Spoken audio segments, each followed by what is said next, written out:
Is fentanyl more dangerous than PCP? Yeah, absolutely, Senator. The fentanyl is classified. This much fentanyl could kill every person in an entire city. This much meth, barely visible, gets the same prison sentence. Senator Kennedy says that's not just unfair, it's cell deep stupid.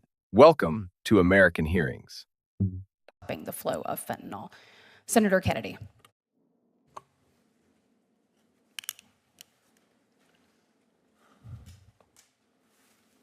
Dr. Farfan,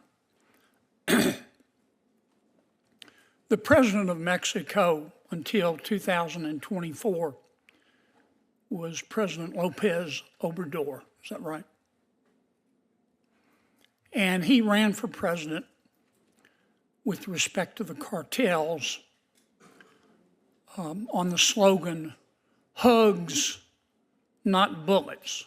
Is that right? Well, no, he did not run on his campaign Yes, with that slogan. Yes, he did. Now, his hand-picked successor is President Sheinbaum. Is that correct? Sheinbaum. Is that correct? Gloria Sheinbaum. Right. Am I right? Yes. Okay. I love the people of Mexico, and the people of Mexico are good friends. But isn't a big part of the problem that President López Obrador and now President Sheinbaum, thank you for correcting me, by the way, live in the right front pocket of the Mexican drug cartels? I disagree with that statement. I thought you might. You want more task forces. Dr. Westlake, this represents 400 grams of fentanyl. Kill every person in Providence, Rhode Island. If you're a dealer and you get caught with this, you get 10 years minimum.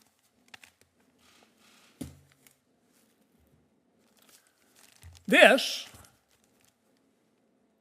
represents 40 grams of fentanyl. Would kill every single man, woman, and child in Culpeper, Virginia. If you get caught with this amount, as a dealer, you get a 5-year minimum sentence. This is where it gets special. This represents 10 grams of PCP. If you get caught with it, as a dealer, you get 5 years minimum. Is fentanyl more dangerous than PCP? Yeah, absolutely, Senator. The fentanyl is classified, can be classified as a lethal weapon. I did a chart on it. And this is 5 grams of meth. That's what this represents. If you're a dealer and you get caught with it, your minimum sentence is 5 years. Is fentanyl, you get caught with this much fentanyl, 5 years or 10 years. Get caught with this much fentanyl, 5 years. Get caught with this much meth, you can hardly see it, you get 5 years. Does that make any sense to you? No, sir. It's like cell deep stupid, isn't it? You don't need a task force to see the logic of that. I've got a bill, it's called the Fairness in Fentanyl Sentencing, I've reintroduced.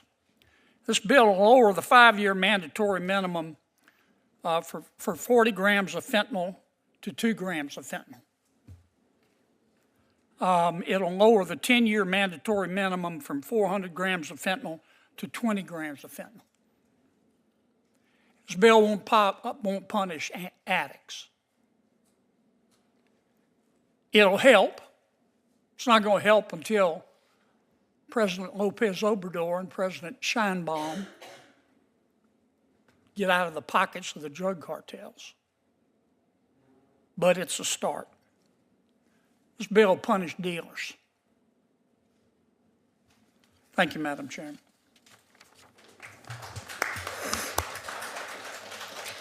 Senator Whitehouse. Thank you, Madam Chair. Welcome to all the witnesses. Welcome back to American Hearings. Kennedy opens by establishing Mexico's cartel-friendly hugs not bullets policy under former President López Obrador, continued under his successor, President Sheinbaum, and presses a witness on whether both leaders effectively operate in the pocket of Mexican drug cartels, a characterization of the witness disputes without much elaboration. The visual demonstration is the heart of the segment. 400 grams of fentanyl, enough to kill every person in Providence, Rhode Island, carries the same 10-year mandatory minimum as far smaller, far less lethal quantities of other drugs. A barely visible amount of meth carries the same 5-year minimum as a comparably lethal dose of fentanyl, a mismatch. Kennedy's witness agrees, makes no logical sense. His proposed fix, the Fairness in Fentanyl Sentencing Act, would lower the trigger thresholds dramatically from 40 grams to 2 grams for the 5-year minimum, and from 400 grams to 20 grams for the 10-year minimum targeting dealers, more precisely, without softening on traffickers. The bill draws applause from the room, a rare moment of bipartisan feeling consensus in an otherwise combative hearing season. Subscribe to American Hearings.